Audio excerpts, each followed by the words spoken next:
Okay.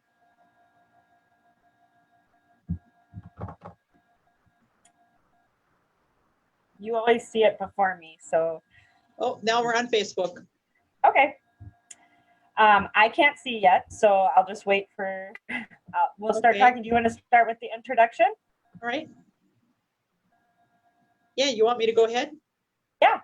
Yeah. Hey, I'm Judy, and my colleague Aimee are from Visiting Angels in Rochester, Minnesota, and we are TIFA Snow certified in positive approach to care, working with people with dementia. Yep. So we'd like to start off today by saying hello.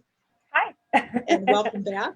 This is our third time we're doing this. 1 o'clock every Central Time, every Tuesday afternoon, we are presenting something TIFA Snow's positive approach to care, hoping that you all take away just a little bit of what we say, or maybe just a little snippet or all of it, and apply it to people you know and love and may work with. Last week, or the last couple times, we've talked about the brain and the changes that happen in the brain, and we spent some time talking about the GEM state model that TIFA Snow has come up with. It's a beautiful description of the different stages that people living with dementia can move in and out of. And so we're going to use the hand to talk about a lot today, right, Judy? And why are we using the hand? Well, Judy? you know, just think of the hand and what a great tool it is, and is a great way to count and learn and remember. So just think of the human hand has 5 fingers, and the humans can typically hold 5 to 8 thoughts, words, or concepts at a time in the working memory. Since we work with a wide variety of people who aren't able to retain that much, we find it works better if you stick with 5 things instead of 8, like 5 words or 5 tasks, or just, you know, keeping things very simple. 5. Because the hand is visual and mobile, it has 5 digits, used by everybody. It seems to be a great way for a variety of learners to hold on to some concepts as well. And here you see that we talked about vision. What we were talking about last week is the thumb, loss of vision. And if you remember, as you age, naturally your peripheral vision leaves, so you don't have this outside anymore. It starts coming. And that's kind of the sapphire. So sapphire, we're all sapphires. We talked about that. Yep. You know, people come up behind me. I startle a little easier as I get older. Yep. And then the tunnel vision is tunnel the vision. diamond. Yep. You can only see just so much from the top and the back and around. Or a scuba mask, they sometimes call it. Yep. And then the emerald tends to be more binocular. So if you do this, you know, if you're bored during quarantine and you want to practice looking at things with these different views, and then that amber runs into the object for use loss. So right here. And what is that, Judy? That's more like when you mess up, you mix up the fork with the toothbrush. Yeah, object for like you see something in front of you and you have to use it, like that piece of paper on the floor. For some reason, you have to pick that up. Okay. Or that item that you see on the table, you have to reach for it. So your safety and judgment is going a little bit, but you know, you've got to go for that one thing. So then when you get to the ruby, it's more monocular, and that's pretty self-explanatory. And this is where a lot of the reflexes come in. Like when you're eating, it's hand to mouth. So when you're working with people and they need help eating, and you're using the hand under hand to help them eat, now it becomes a reflex. They're used to this. Right.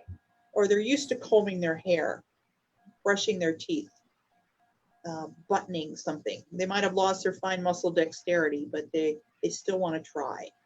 Okay. And I think we want to, why we want to make a personal connection, because that comes next. So we talked about the visual, we talked about getting into their visual sight first. That's why we took some time to look at those visuals. Where are you, getting You in want to that get visual? in front of them. They don't see you when you're standing in back of them. Get in front of them. Auditory second. And touch is last. So we talked about this, okay? Every time you are getting their visual attention. So if I'm somebody, I need to keep that in mind. And so, Judy, hi, Aimee. Hi, Judy. Hi, Aimee. Yep. So we talked about that. So and if they cannot sit up straight in a wheelchair or a chair, then you have to crouch down and get to their level. Yep. So you're getting way down so you can see them. Yep.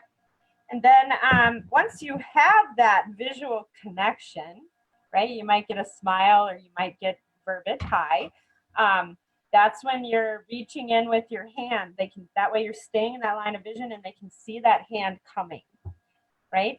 We're trying to get connected to the person that we are working with because ultimately we need an action from them. Either it's time to eat or it's time to get dressed or it's time to go for a walk or we need to get up. We've got to go to a doctor's appointment. So that's where we're talking about, your first approach. You got to slow down. You got to make that connection. So I'm asking to be invited into their personal, private space. Right? And then if they do not reach out their hand and invite you into that private space, that's a no. So you have to back up, give it a minute or more, and then try again. And then, so the next step, and I'll show it here on the screen, is getting connected. So we're trying to get connected so that we can get to that action starter. And we're the visual, we made the eye contact, we made social contact by saying their name and the handshake. But we're trying to get into that private space so we can get something done, but we need to connect. So you're either going to connect in the public space 6 feet away. If you've already been invited into that private space, then you can use the connection and I can be very close to Judy. But if not, I haven't yet. So now I'm going to connect from afar. And I'm going to say something like, I like your earrings. Judy, those are pretty earrings. And I use small words, right? I didn't use a ton of words. And I also touched my ears. And I'm staying in her visual sight. So then she might, if she's smiling and she's shaking her head, so that's great. So now I can maybe come into that private space, but maybe not. So maybe I'm going to say something like, can you help me? Or something like that. And then will you do me a favor? Yep. And then I'm going to come in. Do you have an idea how I can? Right. Anything that will invite them in. So we're trying to get connected. We're trying to get into that action, positive action starters. I'm going to pull up this other little document here that I think is helpful. Let's see. There we go. Okay. So this one, why make that personal connection? Creating that positive personal connection. Humans do things because they want to and they can. Yep. I go for a walk because I want to and I can. But dementia changes that.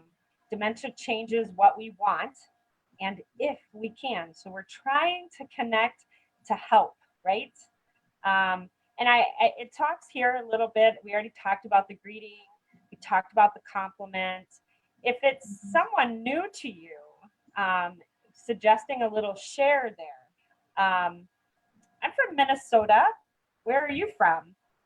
But if you know the person, and a lot of people these days right now, you are seeing the same people day in and day out, and there's someone close to you. So you already know this kind of stuff, but then to get that connection, it says to notice something about the environment around you, which of course, Minnesotans love to talk about the weather.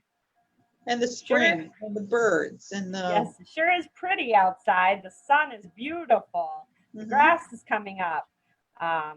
You know, maybe you're in a room and it's, you know, it's loud in here or it's cold in here. So we're trying to get to the action starters, and we're just getting ready to looking for unmet needs, right? Yes. Judy's not interacting with me. There may be a need that she can't articulate, and there's a reason she's not connecting with me. So I'm trying to get connected, so maybe I can figure that out. Yep. But yep. So then, as my dementia is changing the way I connect with the world or see the world or interpret the world, that I need help with, I just know that I'm restless and I just need something. So it's your job to help me figure that out. So here's how to get to those positive action starters. So avoiding yes or no questions. So not, Judy, do you want to go to lunch? Nope. Well, then you find yourself at a block. Now what are you going to do? Because you've already said nope. This is a good one too. Are you ready for your shower? Instead, giving short, simple info like it's time for a shower. Or, you know, do you want something hot or something cold to eat? So offering options. I love the either or option, this or that or something else. So, and even the, well, it's time for lunch. Would you like to use your walker or take my arm? Okay. Yep. Those are, I like that one too. I like this or something else for almost everything. If Judy, I've made that connection, and she's just, maybe she's sad or she just keeps saying, I want to go home. And I've tried the all the other things, and she just keeps saying, I want to go home, and I can see that she's getting stressed out. I like the advice too. You need to repeat that back. That you understand. You want to go home. You want to go home. And one part of it is it's reaffirming their feelings and that they're being heard. It may not be realistic, but it's like, oh, you want to go home. You want to go home. Yep. Instead not of that saying, you're going to do anything about it, but they want to go home. And I think a common mistake is, you are home. Judy, this is your home. Yeah. You know, that can be, that can increase the moment by, I'm telling you I want to go home. You're telling me I am home. Now I'm going to get more upset. I can't verbalize. I can't find the words to explain to you. So using that, this or something else. Do you want something from home, or is it something else? Yep. You know. Would you like to go somewhere? Yep. Are you looking for something or something else? Are you tired? You want to take a nap or something else? So helping to diffuse that, but not like crashing their reality and saying, you are home. This is home. And then, of course, we're still trying to get Judy to go eat. And we've talked about this several times. Could you help me? Judy, I could use your help. I want to go down to the lunch table, or I want to go to the kitchen and get something to eat, but I don't want to go by myself. Could you help me? Go with me? Would you go with me? And then the last one here, it just says break it down into smaller steps. So the one that I like here, and I don't see it on here, it must be on our next slide, but like if I need Judy to get up, instead of saying, Judy, I need you to stand up, can you do me a favor and lean forward? So I'm getting ready to help her up without overwhelming her by saying, I need you to stand up. And she hears, need up, so because she's got that spatial, she's losing some of that vocabulary in the brain. So even if I want you to lean forward, I'm going to be leaning forward with you. Right. And then I'm going to say, push up on the arms of the chair. I'm going to be pushing up with her or him and standing up together. And for healthcare professionals, you might be wanting a gait belt or the walker right there. But you know all of that. And they respond to touch. That, okay, you know, lean forward. So you might want to put your arm on the back of their shoulder and help them lean forward and lean forward with them. Because this is where touch can be really powerful. Not only the words, they're hearing you, they're seeing you do the same thing, and they're feeling you pushing them forward. Yeah, and that hand over hand that you've been referring to, we haven't really gone over that. So maybe next week we should go over that hand over hand. That's very helpful, and I like that one a lot. So when it's not working, so you've tried all that. You've tried asking for help. You've tried affirming what they're saying. You want to go home. You've tried this or something else. It's not working. And as a matter of fact, Judy starts crying or yelling, or she starts yelling. So what do we do when it's not working, Judy? Yeah. Well, you know, I can tell you what I would love to do, but I'm telling you what I'm learning. You know, that in the past, it would just be an upsetting situation for everyone. So, but now as Teepa Snow has been teaching us that it's frustrating for everyone, including me. Right. So then it's to come into your mom or Aimee and just say, you know, I am so sorry. I'm so sorry this has to happen to you. I'm sorry. This change is really hard for you and for me. You know, I know. I like that one that says, I'm sorry this is hard. I hate this for you. Or I can see I've upset you. I'm sorry. Yep. So, that can help diffuse instead of accelerate. You know, I can't help to, when we were going through this training and as I've used it, how much it relates to my children too, you know. These same approaches, you know, I practice on my kids and they really work. You know, you have to slow down. I get more and more frustrated when I can't get my message conveyed to them and they can read that on me. But if I take a minute and I just, it's a complete game changer. And I just stop when all the attention and emotions are rising and I say, I'm sorry I made you angry. I mean, it is a game changer. So I think that this is great. So if you find yourself stuck and the emotions. And we're also learning that the people can be reflecting what you're feeling. Right. So if you're getting frustrated, they're probably getting frustrated. Right. So then by slowing down and saying, I'm sorry, it slows you down. It deflates them a bit. And now it's changed the whole feeling between the two of you. Yep. And I like that. I like this because now it's almost like a reset button because maybe there is an unidentified need that we're not meeting, right? Yep. If you couldn't verbalize and your arm hurt or your knee hurts really bad and you're asking me to get up, right? But I can't tell you that, right? Because I'm still processing everything you're saying. I'm frustrated. I'm going to cry. I'm going to start yelling, get away, get away. I want to go home is the only thing coming out. So we're trying to identify what's going on, right? So this I'm sorry is kind of a reset. Let's slow down. And let's try again. Yep. And so that comes into the unmet physical needs. Yep. I think I have one of that.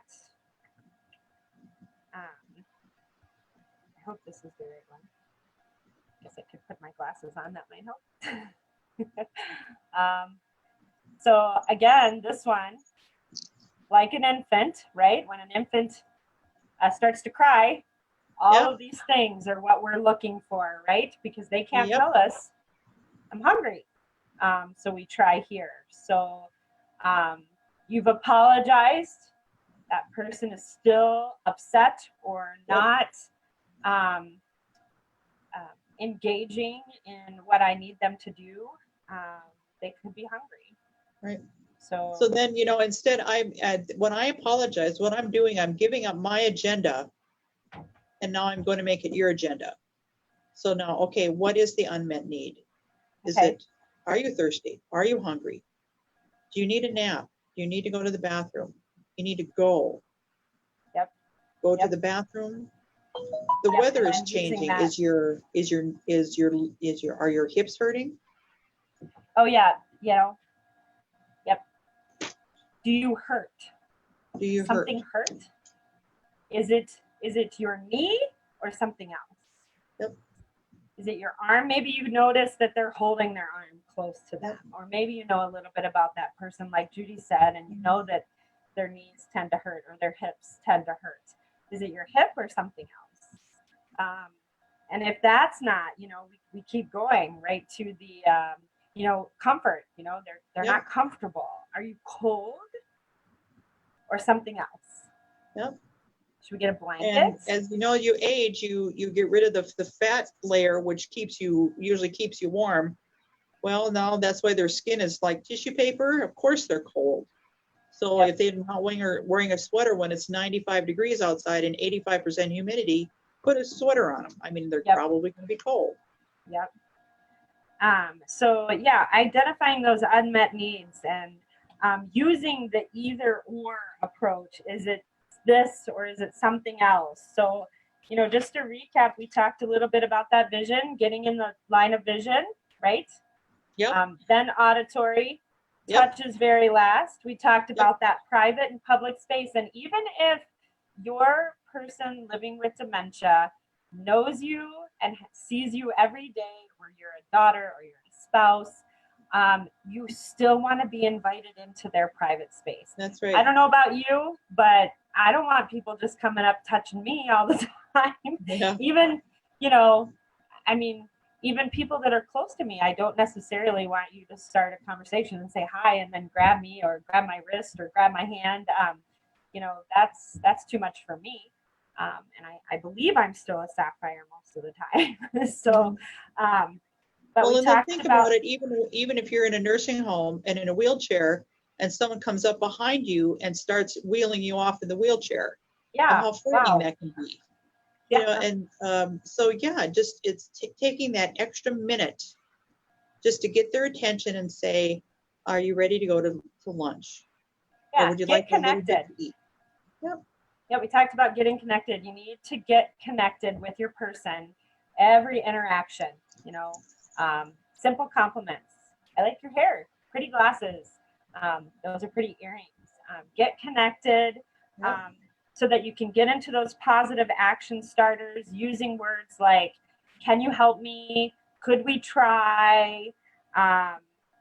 Offering options, hot or cold, using your hands, simple words, and trying to stay away from yes or no's. So you can practice that. You can go out in the community and try practicing that. You can do that with your kids. And it's harder than you think it is, people. It is. It is way, for my teenage children, it is, do you want to do your homework at this counter or over there? So I'm not saying, do you want to do your homework? So you're giving those options. That was one that I walked away from that training, practicing a lot. And again, that one is a game changer too, this or that. And then I think we talked about getting connected, using those shorts, and then looking for those unmet needs. And if things are starting to escalate, stop, pause, listen, repeat back. You're tired, you're hungry, or if they're saying, I want to go home, you want to go home. And then if it just keeps escalating, stop and say, I'm sorry. Identify that you've upset them. Acknowledge that. So they're not going to change, but you can. Right.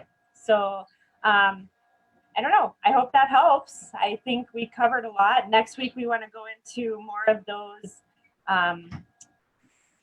what was it, Judy, more of the emotions, The emotion, the extreme emotions. the extreme emotions, and talking about those. And maybe we can talk about that hand under hand. That's a game changer. But yeah, we're really excited you jumped on with us today. We'd love to hear, we plan to do this for a long, long time. So we'd love to hear what you would like to talk about. You know, maybe Yep. you would like Or any questions you might have. Yep, we really want to know, or if there's a specific thing that you're struggling with, that you can write it in the comments, or you can call us and say, I was watching and I really liked this, but I'd like more information on. We'd like to tailor these to what you want to know. So Yeah. Well, Yeah, thanks help for us out. stopping You know, by. we're here for you. Yep. And if we don't know the answer, we'll find it for you. We will do that. Well, thanks for stopping by. Bye, guys. Thanks, everyone. Have a nice Tuesday.